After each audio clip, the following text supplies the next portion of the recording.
Anak saya juga pernah tuh, dia tidur di bagian depan kan, lampu dimatiin. Terus dia malam-malam teriak-teriak. Saya bilang, saya bangun, kan ada apa? Mama tadi ada mata dua. Mata itu ngeliatin dia. Dia nggak bisa bergerak, jadi nggak bisa bergerak. Pas matanya agak ke pojok sana, baru dia teriak, Mama. Waktu anak itu saya tinggal, anak saya tuh waktu ngantuk-ngantuk begini, dia melek begini ngeliat saya itu. Katanya pakai kebaya, rambutnya disanggul. Dia berdiri kan, terus tiba-tiba dia muter. Semakin lama itu mukanya jadi berubah. Semakin lama berubah jadi nenek. Assalamualaikum warahmatullahi wabarakatuh. Kembali lagi di channel Lautan Mistis bersama gua Rizko. Nah, seperti biasa kita udah kedatangan satu narasumber yang mau cerita ke kita di malam hari ini. Langsung kita sambut dulu nih, di samping gua udah ada Mbak Tuti. Halo Mbak Tuti. Halo. Assalamualaikum. Waalaikumsalam warahmatullahi wabarakatuh. Gimana kabarnya Mbak? Alhamdulillah baik. Alhamdulillah baik. Nah, jadi malam ini mau cerita tentang pengalaman mistis di rumah ya? Iya, waktu itu di rumah orang tua ya, waktu tinggal di rumah orang tua. Dari tahun 2010. 2010, oke deh. Nah, ditahan dulu cerita nih Mbak. Nah, sebelum masuk ke cerita, gue mau ngingetin ke kalian bagi yang belum subscribe, yuk langsung bantu kita dengan cara subscribe, like, komen, dan share video ini. Dan juga bagi kalian mau jadi narasumber di Lautan Mistis, caranya gampang banget. Langsung aja mampir ke Instagram kita di @lautan.mistis. Nanti kalian bisa kirim voice note kalian ke Instagram kita, nanti tim kita ada yang hubungin kalian. Oke, nggak usah lama-lama lagi, langsung kita simak cerita dari Mbak Tuti.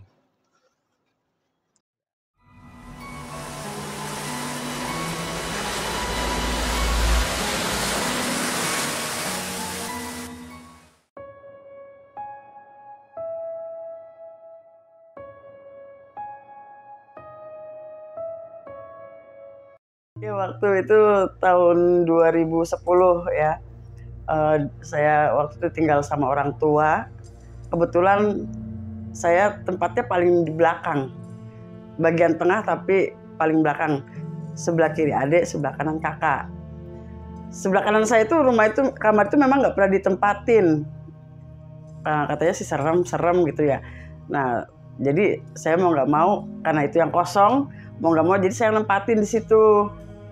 Nah, semenjak itu hari-hari berikutnya itu suka ada gangguan gitu ya.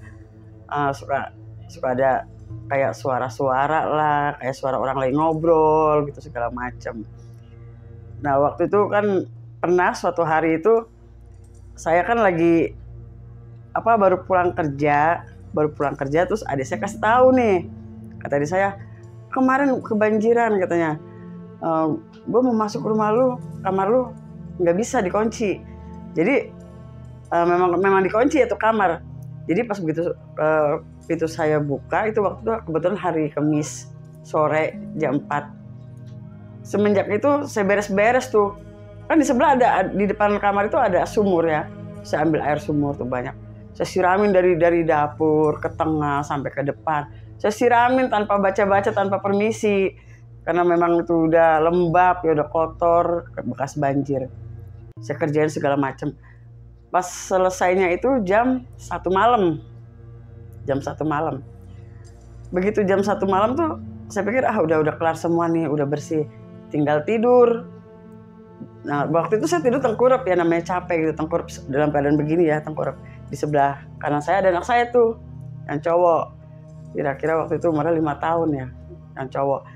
Nah, waktu saya begini tidur tuh tengkurap, kayak ada suara angin tuh. Angin bergemuruh gitu.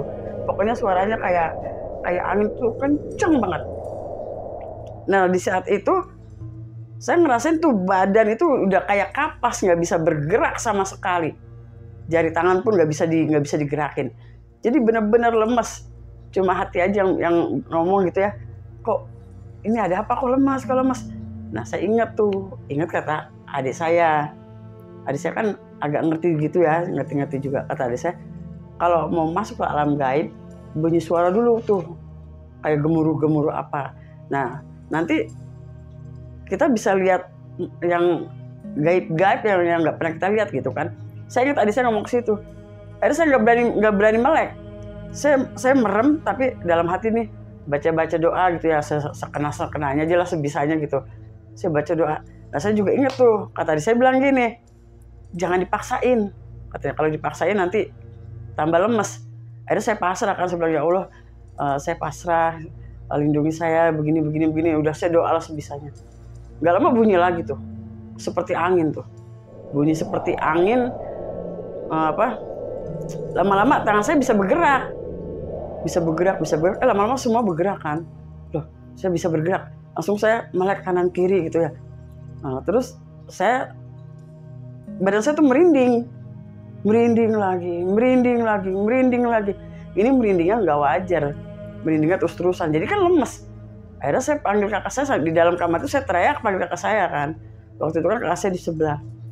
Saya panggil tuh kakak saya, Mas, coba kemari. Kata dia, ada apa? Kata dia gitu kan dari kamar sebelah. Saya bilang coba kemari. Akhirnya kakak saya datang tuh sama istrinya datang. Saya bilang, tolong nih kayak saya tuh lemes. Saya sampai dipeluk tuh sama kakak saya kan. Langsung nyuruh istrinya, sono panggil adik saya gitu di depan, di kamar depan. Panggil adik saya kebetulan ngerti kan. Panggil si ini adik saya gitu. Gak lama adik saya datang. Kata adik saya, kenapa? Nah terus saya bilang, nggak tahu ini kok badan kok kayaknya merinding terus. Nah akhirnya sama dia dilihat. Terus ibu saya datang, masuk kan karena dia dengar ada ribut-ribut kan. Ibu saya datang, ada apa? Saya ceritain lah begini. Saya kok tadi sebelum kejadian begini ada angin kencang sekali gitu. Terus tiba-tiba badan saya lemas, nggak bisa bergerak. Saya bilang, terus nggak lama lagi, dapat berapa menit lagi bunyi lagi tuh. Seperti gemuruh begitu. Nah baru dah kita normal lagi badannya. Nah tapi sekarang ini merinding, nggak ada habis-habisnya merinding lagi. Nah kata adik saya gini, coba ntar kita lihat dulu di bagian dapur. Pas adik saya ke bagian dapur, langsung adik saya ngomong gini, aduh katanya, pantas aja katanya, tadi kamu ini ya nyiram di belakang ya gitu. Saya bilang, iya tadi sore saya memang langsung saya siram karena adik saya bilang bekas kena banjir, jadi saya siram. Emang kenapa? Saya bilang, katanya itu siapa itu namanya saya lupa ya, kesiram air dia, jadi dia marah sama kamu. Ini penunggunya? Iya, penunggu di dapur. Jadi katanya kesiram penunggu dapur itu sama saya. Ya, dia jadi marah gitu, dia ngasih tahu bahwa saya tuh ada di sini katanya gitu. Jadi saya ngomong sama adik saya, tolong kita bilang tolong dong, bilangin gue minta maaf karena gue kan nggak tahu gitu. Akhirnya nggak lama adik saya, ya nanti saya mau ngobrol dulu sama dia. Sementara adik saya naik ke tempat tidur, dia bersila kan, dia baca doa, terus saya lihat kayaknya dia ngobrol gitu, komunikasi. Saya kan nggak ngeliat ya sama siapa. Sementara adik saya lagi ngobrol begitu, saya sama ibu saya dipeluk dari ini karena saya merasa kayak ada yang mau masuk lewat belakang. Kayak ada yang mau masuk gitu, makanya saya selalu ada di depan ibu. Kata ibu, jangan takut, sini dibacain di Yasin segala macam. Jadi saya nempel begini aja sama ibu, takutnya nanti ada yang masuk kan. Tapi tetap aja merinding. Gak lama pas saya lihat lagi ke adik saya, dia ngomong begini, saya minta maaf, kakak saya nggak tahu kalau kamu ada di sini. Ya nanti saya bilangin. Tuh kata adik saya ngomong gitu.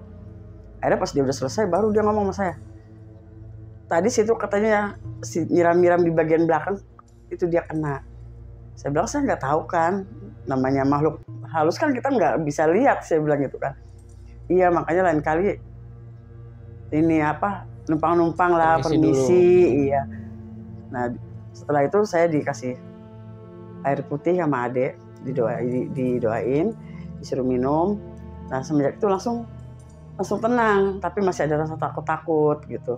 Nah di situ tuh kejadian yang pertama itu begitu. Kemudian dapat berapa bulan juga diganggu juga tuh. Diganggu lagi? Iya, tapi kita nggak tahu itu makhluk itu dari mana, kita nggak tahu karena waktu itu kebetulan ada suami saya lagi tidur. Kebetulan saya di pinggir posisinya. Sedangkan suami saya posisinya dekat tembok. Nah, udah gitu suami saya bangun di tengah malam. Saya lihat jam, Saya lihat jam, kok ini 1:30 dia bangun, tapi kok dia diem aja. Saya nggak tidur, jadi saya miring begini, tapi saya ngeliat suami saya duduk di samping dipan ya, duduk, terus dia bangun, dia buka kulkas di bawah, tutup lagi, dia buka kulkas di atas, tutup lagi, terus dia balik lagi duduk. Saya pikir ini orang mau minum tapi kok nggak ada yang diambil, buka kulkas nggak ada yang diambil. Jadi kan saya tanya, dalam keadaan tiduran saya gitu. Saya bilang, Pak mau minum? Saya bilang gitu dalam keadaan tiduran begini. Dia, ini kan kepala saya selonjor kan, kaki saya di sebelah sana. Saya tegur begitu, langsung dia nengok begini. Dia bilang, ini mulutnya, udah di sini mulutnya. Tapi padahal tadinya normal. Mulutnya jadi dia nggak bisa bergerak, jadi gini ngeliat gini, gitu. Ya saya kan, kaget ya. Saya bilang, Pak, kenapa? Saya bilang gitu kan. Saya dalam keadaan masih tidur tuh, saya pegangin tangannya, takutnya nyekek. Jadi saya pikir dia diganggu sama setan gagu, saya pikir. Karena mulutnya udah mengsong ke sini. Ya, jadi gitu-gituan. Saya sampai takut ya, saya pegangin tangannya, belum bisa bangun. Saya teriak lagi, saya panggil lagi tuh kakak saya yang di sebelah. Saya teriak, Mas, kesini Mas. Ada apa? Cepetan kesini. Nah, itu anak saya kan yang lelaki denger tuh ya, yang tidur di bagian depan dia denger. Saya bilang, bukain pintu. Ada Pak De mau masuk. Saya bilang gitu kan. Begitu anak saya mau buka pintu, sama kakak saya itu pintu ditendang. Sampai anak saya mencelat, kena pintu, mencelat. Saking ininya dia, kakak saya bawa parang segala macam kan. Kenapa? Saya bilang, ini kenapa ini? Gitu bilang. Jadi dia tuh posisinya itu kayak gagu gitu, tapinya tapi serem mukanya gitu loh, jadi serem. Langsung kata kakak saya, wah ini kayak diganggu nih katanya. Akhirnya yang kedua kali itu ya panggil adik saya lagi tuh, yang kebetulan kamarnya juga di bagian depan. Panggil lagi adik saya. Pas adik saya datang, pas dilihat, wah ini ada gangguan katanya dari luar. Nah udah gitu akhirnya, jadi saya nggak bisa tidur ya, kejadiannya kan itu malam. Saya nggak bisa tidur, jadi sama adik saya ditemenin di situ sambil baca doa segala macam. Ada ibu juga di situ baca doa juga segala macam sampai pagi.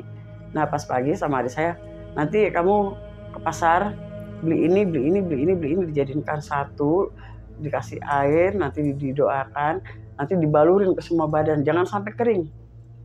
Karena itu ramuannya bau, ramuannya bau. Suruh dibalurin semua, jangan sampai kering. Soalnya kalau nanti kering, takutnya dia datang lagi, ganggu lagi. Ya semenjak itu saya nggak pernah tidur, jadi abis dibalurin, ntar saya lihat udah mulai kering, dibalurin lagi.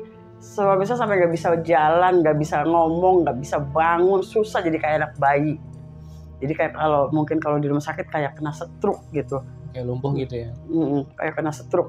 Akhirnya pas dapat 3 bulan lebih, baru tuh dia bisa bicara, cuma ngomongnya pelan-pelan. Setelah 3 bulan? 3 bulan lebih. Saya tanya kan, saya bilang, sebenarnya kenapa Pak? Saya bilang gitu. Kenapa? Enggak tahu, dia cerita.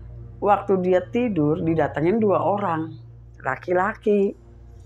Datang ke kamar, katanya kamu jangan di sini, katanya gitu kan. Ayo keluar, kamu jangan di sini, tempat kamu bukan sini. Ditarik-tarik tangannya tuh sebelah kiri, ditarik-tarik suruh keluar. Waktu dia mimpi tuh? Dibilang mimpi enggak, jadi dia ngelihat nyata.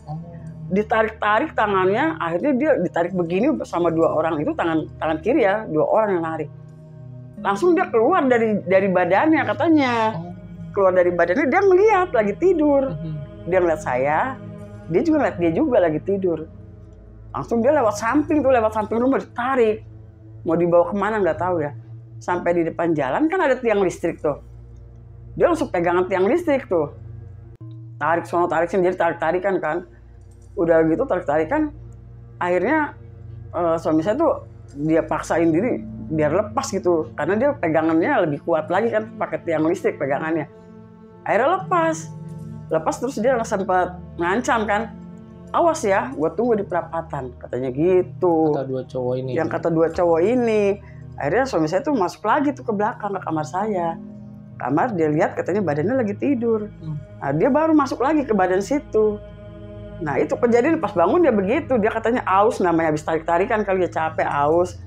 Jadi dia begitu bangun, buka ini, buka itu, katanya kayak kok dingin semua. Akhirnya dia duduk. Nah di situ dia baru sadar kalau mulutnya itu udah mengsong, tangannya nggak bisa bergerak karena yang satu ditarik tangan 2 orang, yang satunya lagi buat nahan di tiang listrik. Jadi dia benar-benar sakit semua. Itu selama di situ tuh. Itu setelah 3 bulan. Iya, setelah 3 bulan pengobatan kejadian baru dia bisa ngomong. Itu pun ngomongnya lama. Ngomongnya lama, masih cadel-cadel gitu. Ngomong masih pelan-pelan. Masih banyak juga ya itu kejadian yang kedua ya. Jadi nggak lama itu anak saya juga pernah tuh, yang cewek dulu nih. Dia tidur di bagian depan kan, lampu dimatiin. Terus dia malam-malam teriak-teriak. Saya bangun, kan ada apa? Mama tadi ada mata 2 katanya, mata di atas tuh 2 merah. Pesono, jadi mata itu ngeliatin dia. Dia nggak bisa bergerak, jadi nggak bisa bergerak. Pas matanya agak ke pojok sono baru dia teriak mama gitu. Itu di kamar paling belakang, itu paling bener-bener yang paling serem lah. Makanya di antara keluarga juga nggak ada yang mau nempatin kamar itu. Oh, berarti Mbak memang tinggal di lingkungan keluarga. Iya, keluarga semua. Terus jadi Mbak tinggal yang di paling belakang. Paling belakang di tengah. Sebelah kiri adik, sebelah kanan kakak. Nah, saya di tengah-tengah. Sedangkan di depannya itu keluarga yang lain. Kakak adik yang lain. Bisa itu paham. Iya, gitu. Sama adik saya yang paham tuh dia di kamar depan, paling depan. Di depan. Oke. Makanya untuk minta bantuan gampang ya. Iya, untungnya lah. Untungnya di situ ya, alhamdulillah. Banyak banget ya. Banyak banget. Mungkin dari saya bosan kali. Kalau ngobatin saya bosan. Kan udah terlalu sering juga ya. Udah sering banget. Ya, terus itu dapat berapa bulan lagi? Nggak lama lah. Nggak sampai sekitar 2 bulanan semenjak suami saya baru sembuh tuh. Itu kejadiannya dia ganggu anak saya tuh, yang cowok. Yang cowok, ya. Anak saya tuh. Jadi waktu itu maghrib, ya mau maghrib.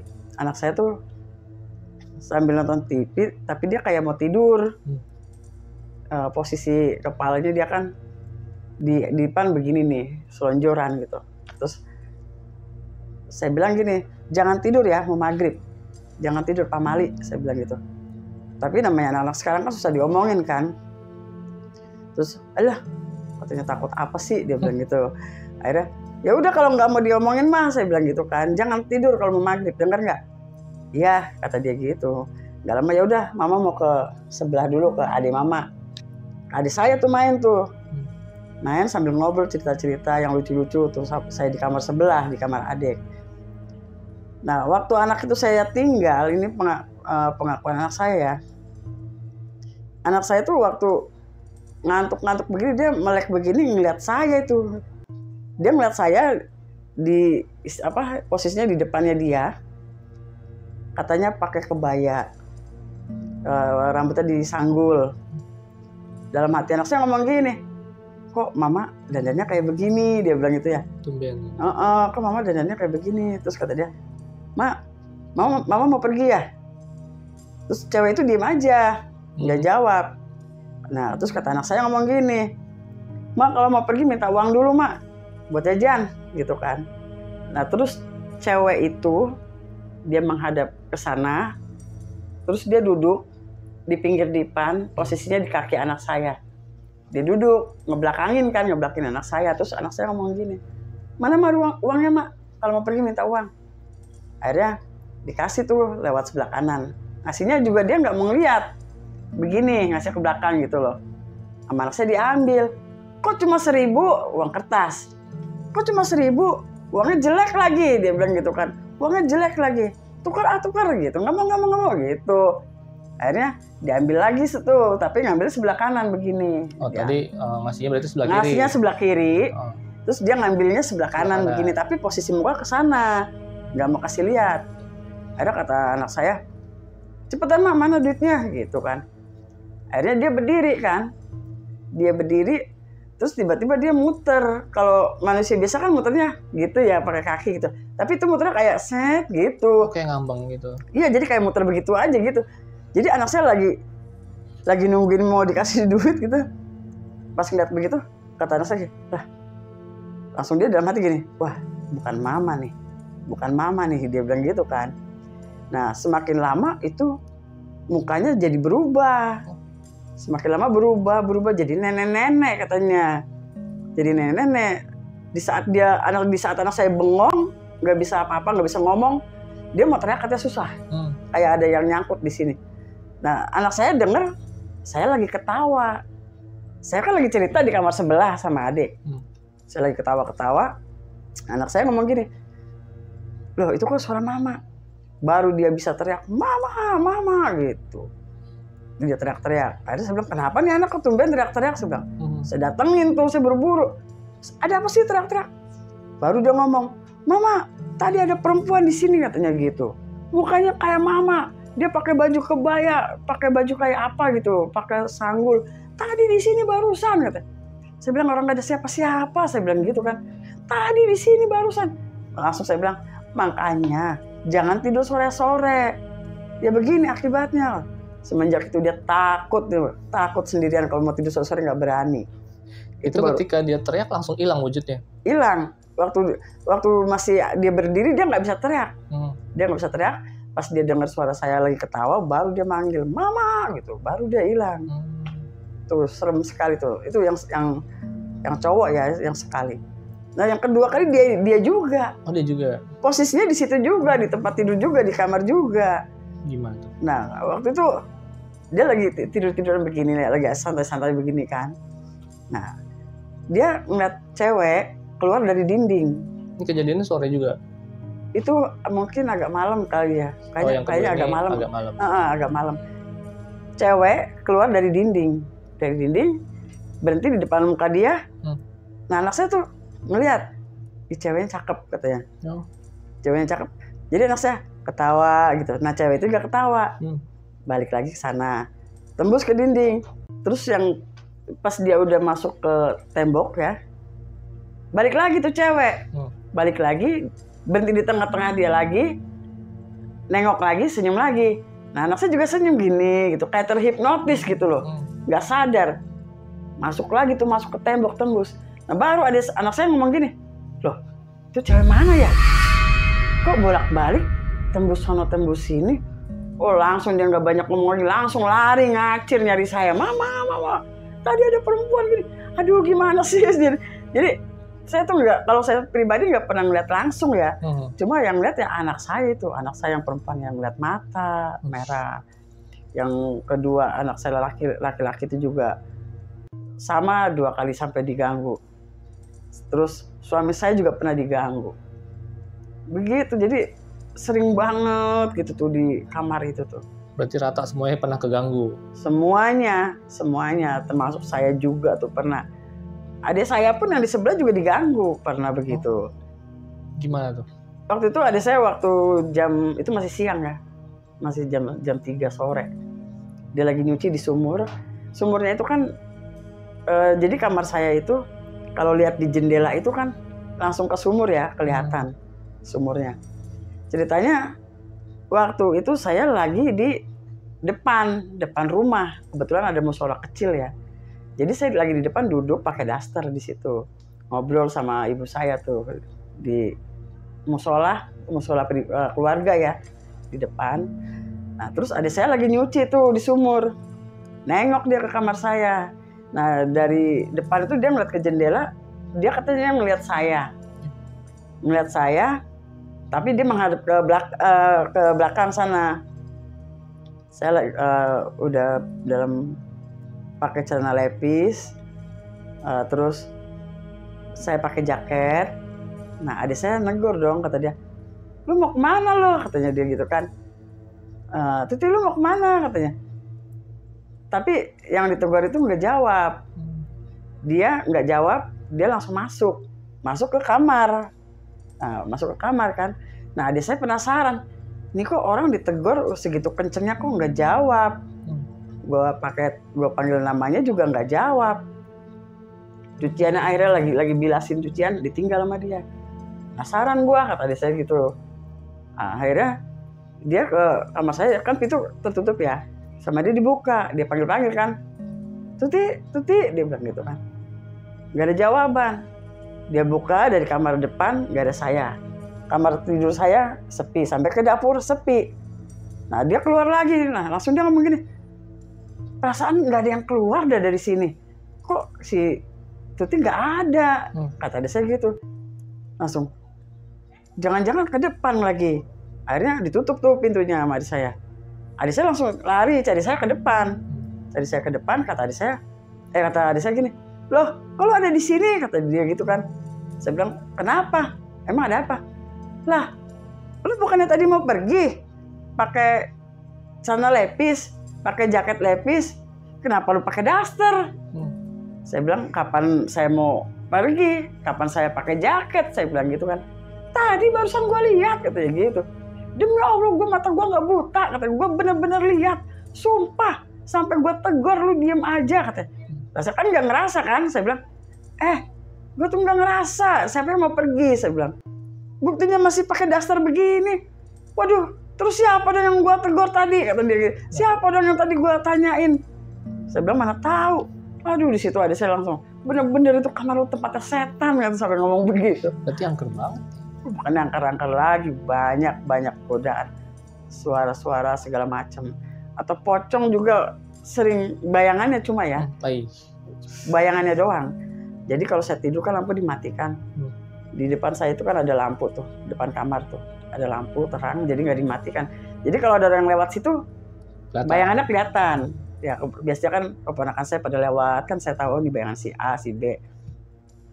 Nah waktu itu yang saya lihat bukan bayangan keponakan, bukan bayangan saudara, memang bayangan pocong. Pas di jendela itu dia lagi berdiri, jadi kelihatan ininya aja gitu. Pundaknya? Iya, segini ke bawah gitu. Jadi saya bilang, ini apa ya? Saya bilang, ini bayangan siapa? Saya pikir ada orang mau ngintip gitu loh, ada yang ngendap-ngendap. Saya pikir, apa jangan-jangan maling? Karena bayangannya doang kan. Karena kelihatan dari dalam. Nah terus pas saya lagi serius-serius begini, ternyata dia begini, nunduk begini. Jadi memperlihatkan pocongnya itu pas dia lagi begini langsung, saya nggak bisa bergerak, nggak bisa ngomong. Jadi saya cuma melotot aja ngeliatin di dalam hati. Wah ini pocongnya, astagfirullahaladzim. Saya sampai nggak bisa apa-apa, nggak bisa bawa, saya peluk tuh anak-anak 2. Tuh, kejadiannya bener-bener pocong apa segala macam itu banyak sekali. Udah komplit di situ tuh. Waduh, udah banyak banget. Tapi masih tinggal di situ, Mbak? Udah enggak sih, semenjak ya ada rezeki lah sedikit jadi pindah. Bukan apa-apa, jadi kebetulan juga waktu waktu saya mau pindah itu kebetulan rumahnya juga pas udah dibagi-bagi gitu, dibagi rata. Jadi mau nggak mau pindah gitu. Sekarang udah ditempatin sama kakak-kakak, adik-adik sendiri, keluarga. Sayanya pindah. Jadi udah tinggal tempat lain gitu ya? Iya. Kejadiannya sih banyak banget sih selama di situ, banyak. Itu nggak seberapa, banyak banget. Tapi yang paling serem yang tadi aja gitu? Iya. Termasuk pocong itu? Banyak banget. Nah, ada cerita apa lagi nih Mbak di waktu tinggal di rumah itu tuh? Kalau yang terakhir ini yang mau saya ceritain mah bukan yang di tempat sini sih ya. Saya udah pindah, tapi masih di rumah kakak juga sih. Di rumah kakak? Di rumah kakak, iya. Ya waktu itu kejadiannya itu nggak tahu ya malam apa. Saya waktu itu baru pulang kerja. Kebetulan pulang kerja itu jam 2 malam baru pulang saya itu. Saya dulu kan kerja di rumah makan ya. Rumah makan ikan bakar gitu segala macam. Jadi jam 1 udah tutup di sana. Sampai rumah sekitar jam 2. Begitu saya pulang, saya kan ngelewatin musola tuh yang ada apa tuh namanya, kurung batangnya tuh. Saya lewat situ, terus begitu saya sampai di rumah, itu mendadak badan saya tuh panas kayak api. Lemas, panas udah kayak api, panas udah seperti dibakar. Matanya mau melek aja gitu udah nggak bisa. Jadi kalau matanya melek itu udah keluar air mata keluar. kepala sakit, badan rasanya kayak api. Ya rasanya tuh seperti kalau kulit lagi dielus-elus begini, itu seperti disilet-silet gitu ya. Terus badan panas kayak api, nggak bisa bangun, mau napas aja sakit di sini ya, di dada tuh sakit. Terus ada tuh anak saya ngomong gini, "Mama, kenapa ini begini? Kenapa badannya kok panas banget gitu ya?" Akhirnya nggak lama suami saya datang kan, dia kebetulan dari tetangga. Suami saya datang, dia bilang, "Kenapa?" Katanya, "Ada apa?" Saya nggak bisa ngomong tuh, nggak bisa ngomong lancar. Jadi saya bilang, "Pak, tolong pulang ke rumah temuin adik saya." Saya bilang gitu kan, "Tolong panggil sekarang." Ada lagi nih. Saya bilang, saya benar-benar udah nggak tahan. "Tolong panggil adik saya sekarang, cepet saya mau mati nih," saya bilang gitu kan. Ini seperti ada yang mau keluar dari sini nih, kayak ada yang plus gitu, kayak ada yang keluar. Ini di sini sakit, di sini sakit. Tapi kalau diraba nggak ada gitu loh. Tapi sakit di dalam, seperti di dalam tulang apa di dalam apa, sakit tapi nggak bisa dipegang gitu loh. Pokoknya aneh banget. Di belakang juga begitu. Akhirnya suami saya nyusulin tuh adik saya, kebetulan rumahnya nggak jauh kan, nggak jauh. Terus kata adik saya ngomong gini, "Kenapa?" Nah, adik saya kan datang tuh ya, kata dia, "Kenapa?" Saya bilang, "Nggak tahu." Saya bilang, "Ini sakit." Saya bilang, saya dalam keadaan tiduran tuh, "Ini sakit." Sama adik saya mau dipegang kan, mau dipegang begini. Saya bilang, jangan dipegang. Saya ngomongnya aja udah susah. "Jangan," saya bilang, "jangan dipegang, sakit." Saya bilang gitu kan. Kata dia, "Kalau dipegang ini sakit nggak?" "Sakit, jangan," saya bilang gitu. Saya tahan tuh. Mungkin kalau anak kecil mungkin udah mati kali kalau kata saya tuh ya. Itu sakitnya tuh bener-bener luar biasa. Terus kata saya, "Wah, ini ada yang ganggu nih, ada yang mukul di sini." Jadi ketika saya pulang itu di jalan katanya ada yang mukul sini. Wah gitu. Akhirnya berbekas di dalam. Jadi dibilang sakit di belakang, dicari begini nggak ada. Sakit dari sini dicari juga nggak ada. Ada di dalam-dalam, di tengah-tengah penyakitnya tuh. Akhirnya kata saya gini, bikin kopi pahit katanya. Bikin kopi pahit sama teh manis. Bikin taruh di bawah tempat tidur. Kebetulan waktu itu masih ada almarhum ya sepupu saya. Namanya Yuning, almarhum. Saya bilang, "Yuning tolong bikinin." Saya bilang, dibikinin tuh sama dia tuh. Kopi pahit sama teh manis ya, tapi yang pahit. "Ini Mbak, taruh di mana Mbak?" katanya. Kata adik saya, "Taruh aja di kolong aja," gitu kan. Saya kan nggak bisa jawab kan, namanya udah nggak bisa bergerak. Kata adik saya, "Taruh di kolong tempat tidur," gitu kan. Taruh di kolong tempat tidur, disaksiin nama suami saya, sama sepupu saya tuh almarhum, sama anak saya yang laki. Terus adik saya tuh bikin bikin gelang dari benang. Dia balurin apa gitu wangi-wangian ya. Dia ikat tuh di sebelah kanan saya, dia ikat. Kata dia, "Nanti kalau tengah malam, sekitar jam 3-an lah mau subuh. Kalau nanti bau wangi-wangi, itu berarti nanti ada si Eyang datang. Nanti Eyang yang ngeluarin. Karena ini udah di dalam, udah ke dalam. Nanti Eyang yang datang. Gue tinggal dulu ya, gue mau pulang," kata dia gitu. Kita bilang, iya makasih. Saya bilang gitu kan, terima kasih. Terus seperti pas dia udah pulang seperti biasa, saya bilang, "Nanti selama ditinggal baca doa ini, baca aja terus ulang-ulang ya, ulang-ulang." Iya. Akhirnya pas adik saya pulang, malah saya ditinggalin sama suami saya, malah ngobrol ke Pak RT di rumah sebelah. Jadi saya sama anak saya yang lelaki tuh, saya diem aja begini kan, diem tapi matanya kan nggak bisa melek.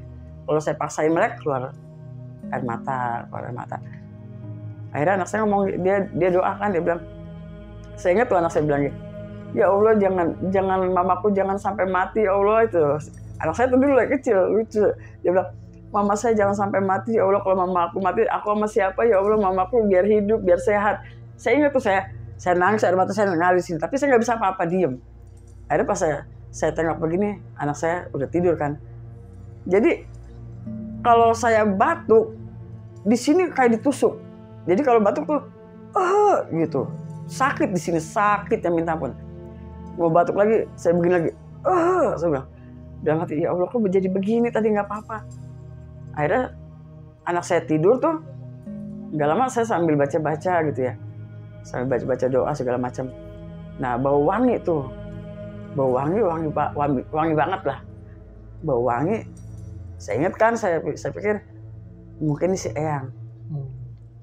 Jadi saya bilang, Assalamualaikum Eyang, cucu kamu sakit, saya bilang gitu kan. Itu wangi banget tuh. Nah pas saya udah ngomong begitu, saya langsung kayak ngantuk gitu. Kayak ngantuk. Terus ini kayak ada yang keluar dari sini. Kayak ditarik begini. Saya dalam keadaan tidur gitu kan. Antara sadar dan enggak. Terus seperti orang makan mie tapi nggak digigit utuh sampai ke dalam. Terus ditarik lagi gitu loh. Set gitu, kayak ada yang keluar dari sini. Kayak ada tali gitu, set gitu. Panjang, kayak ada yang keluar panjang. Pas udah seperti saya ngerasain seperti ada yang keluar. Terus saya ngerasa demi Allah ya, badan saya yang tadi sakit panas seperti api, tiba-tiba adem, langsung adem, nggak panas lagi, langsung adem. Saya bilang kok nggak panas lagi, tadinya kan kayak api. Saya pengen kok nggak panas. Nah udah gitu saya mau batuk kan, nggak sakit, tadinya kan kayak ditusuk. Pas saya batuk, loh udah nggak sakit. Akhirnya saya langsung bangun kan, ya Allah, langsung ya Allah terima kasih Allah, langsung mendadak hari itu juga, detik itu juga langsung sembuh. Malam-malam. Di itu mau subuh jadi. Mau subuh. Ya akhirnya saya bangun, saya langsung cari ke Pak RT tuh suami saya, Pak pulang ayo, pulang. Suami saya sampai bingung, loh bukannya tadi lagi sakit, kok tahu-tahu udah sehat? Pulang dulu, pulang. Saya mau cerita gitu. Akhirnya saya bawa pulang, suami saya dia pulang. Kata dia, bukannya kamu sakit? Iya Pak tadi, tapi sekarang udah enggak. Saya ceritain lah begini, ada yang keluar nih dari sini, saya bilang gitu. Akhirnya ya alhamdulillah, semenjak itu sama Alisa kan, lu orangnya gampang diganggu katanya. Lu mau gak sih gue kasih, dia bilang, dikasih pagar badan, biar jangan ada yang ganggu gitu. Ya alhamdulillah sama dia disyariatin segala macam. Alhamdulillah sampai sekarang sih. Sampai sekarang. Iya. Nggak ada gangguan kayak gitu lagi. Enggak, jangan sampai udah. Jangan sampai udah. Oke deh. Jadi gimana Mbak? Ceritanya udah selesai nih? Ya, udah selesai hari untuk episode ini dulu ya. Nanti kalau ada gangguan lagi nanti aku datang lagi. Waduh, siap. Kita sedia menampung cerita Mbak Tuti ya. Oke deh. Oke, tadi sekian cerita dari Mbak Tuti, dari gangguan yang ringan sampai yang berat, sampai kayak badan sakit semua. Mau mati. Gitu. Jadi ekstrim ya, lumayan. Kalau gue bakal nyerah kayaknya. Oke, sekian cerita kita kali ini. Bagi kalian yang belum subscribe, yuk langsung bantu kita dengan cara subscribe, like, comment, dan share video ini biar kita semakin semangat buat konten ke depannya. Dan juga bagi kalian mau jadi narasumber di Lautan Mistis secara gampang banget. Langsung aja mampir ke Instagram lautan.mistis. Kalian langsung kirim aja voice note kalian ke Instagram kita. Nanti kita bakal hubungin kalian. Oke, jadi akhir kata gue Rizko dan Mbak Tuti pamit undur diri. Assalamualaikum.